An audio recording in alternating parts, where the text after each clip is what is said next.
Tersangka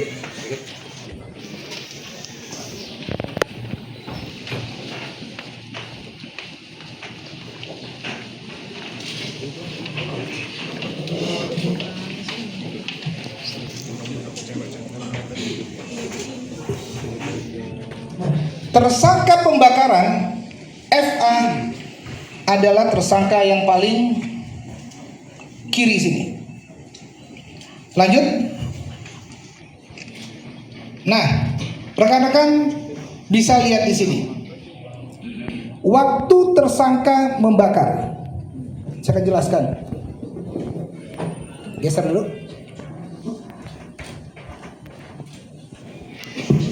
Begitu tersangka masuk, motor langsung diparkirkan persis di depan rumah dengan kepala motor menghadap pintu masuk komplek. Ada dua pintu, satu pintu garasi dan satu pintu kecil. Tersangka yang dimaksud tersangka FA ini merupakan mantan supir korban.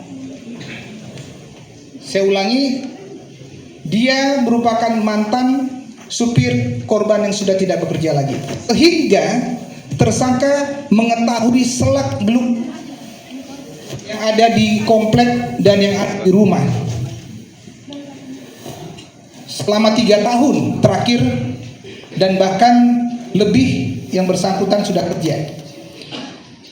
Tersangka masuk dan mengambil kunci di rak sepatu. Ada pintu masuk utama, 2 jenis pintu. Yang di depan adalah pintu besi, yang di belakangnya adalah lapis kedua adalah pintu kayu. Fakta ditemukan pintu besi tidak dikunci, sehingga tersangka membuka pintu kayu dengan kunci rumah yang ditinggalkan oleh korban, istri korban di rak sepatu. Kemudian tersangka masuk pintu sliding, disinilah masuk ke area kamar. Nanti saya jelaskan di area kamar. Lanjut. Nah, ini adalah area kamarnya. Tersangka mencongkel pintu kamar yang dikunci dengan obeng yang dibawa dan sudah dipersiapkan ada di depan sana. Begitu masuk, tersangka langsung menuju lemari pakaian milik istri korban. Tadi sudah diperagakan, ini contohnya. Membuka bagian sebelah kiri. Setelah dibuka, nggak dikunci pintunya. Kemudian membuka yang di sebelah kanannya, ada laci yang terkunci dan dibuka kembali dengan obeng.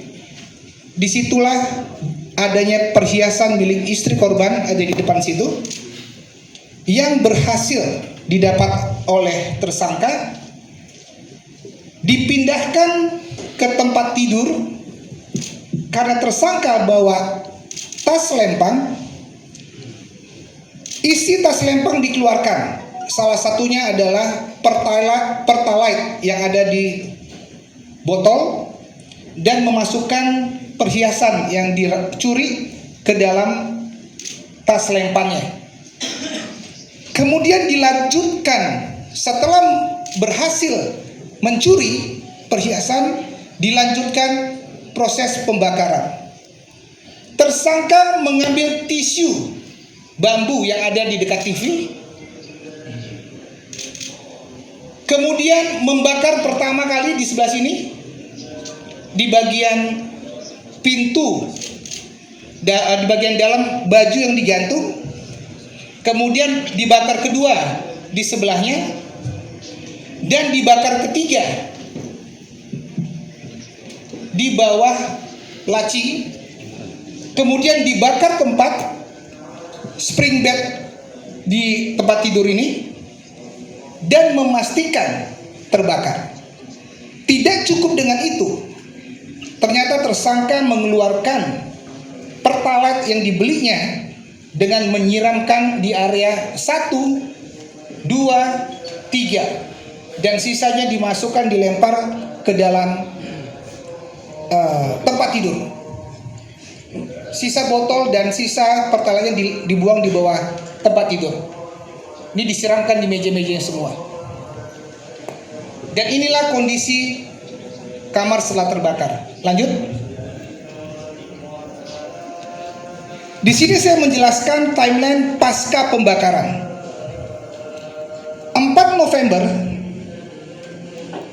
tersangka A, tersangka pertama, dari TKP langsung menuju toko emas Barus, menjual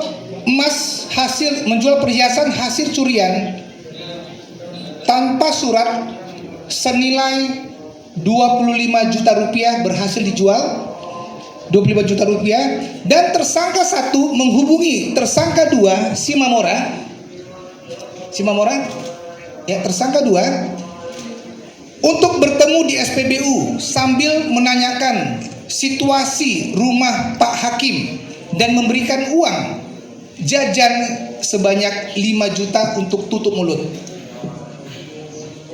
6 November 2025, tersangka 1 menjual kembali perhiasan hasil pencuriannya di Simpang Limun bersama tersangka 2. Hasil penjualannya sebanyak 35 juta rupiah dan memberikan kepada tersangka 2 sebesar 10 juta.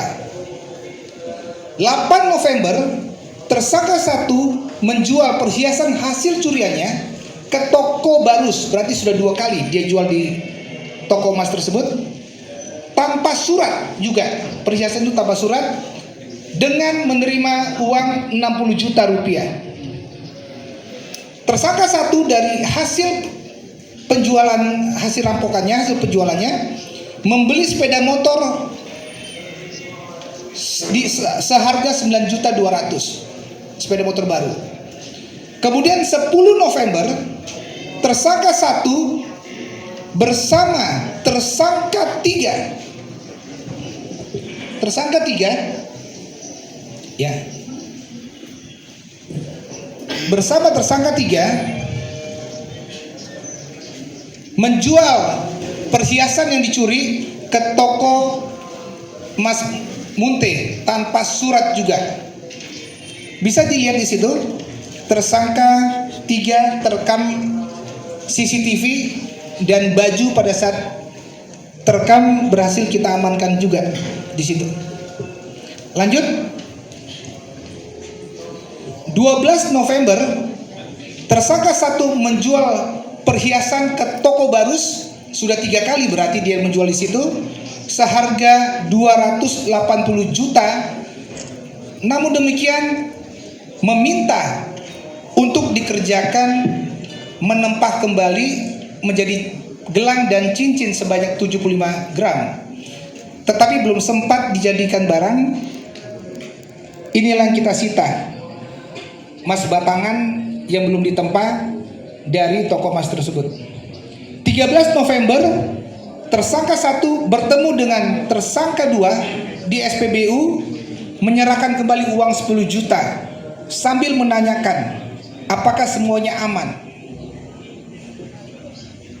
Ternyata tersangka 2 itu memiliki kedekatan juga dengan korban Hakim, sehingga tersangka 1 ini sering menanyakan bagaimana perkembangan situasi pasca pembakaran di TKP, bagaimana perkembangan keluarga korban.